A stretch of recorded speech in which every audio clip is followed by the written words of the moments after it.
আসসালামু আলাইকুম রহমতুল্লাহি ওবারাকাত। আলহামদুলিল্লাহ, আমি শেখ জিয়াউল সাহেব বলছিলাম। তো আমি একটা কথা সকলকে জানাতে চাই, যারা উমরায় আসার ইরাদা করেছেন বা বাবা মাকে পাঠাবার জন্য ইরাদা করেছেন, তারা অবশ্যই একটা ভালো পরিষেবা পাওয়ার জন্য আমাদের সাথে যোগাযোগ করুন। যে সমস্ত মানুষ অফার অফার অফার করে বিভ্রান্ত করছে এবং মানুষ ঠকছেও বটে, তো সেই সমস্ত চক্রান্তের উপর পা দেবেন না। মোটামুটি একটা উমরা করতে গেলে, ভালো পরিষেবা নিতে গেলে প্রায় 1 লক্ষ টাকার উপর খরচা আছে।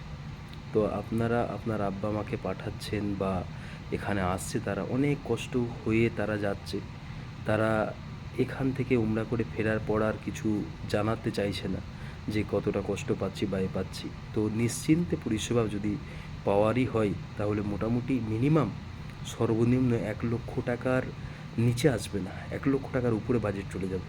তো সকলকে আমি অনুরোধ করব, তারা যেন তাদের বাবা মা এবং যে সমস্ত আত্মীয়কে পাঠাচ্ছেন তারা একটু বিচার বিবেচনা করুন। ভাই, 60,000, 70,000, 75,000, 80,000-এ সব পসিবলই না। যদি আপনি ফ্লাইট ধরুন, আপনি এমিরেটসের ভাড়া আছে 51,000 থেকে 2,000, ভিসা আছে আপনার প্রায় 14-15 হাজার টাকা, হোটেল আছে প্রায় 14-15 হাজার টাকা, খাওয়া আছে 12 থেকে 15 হাজার টাকা, তো আপনার ট্রান্সফার আছে, জিয়ারত আছে, এগুলো কীভাবে সম্ভব করবে, তাই না?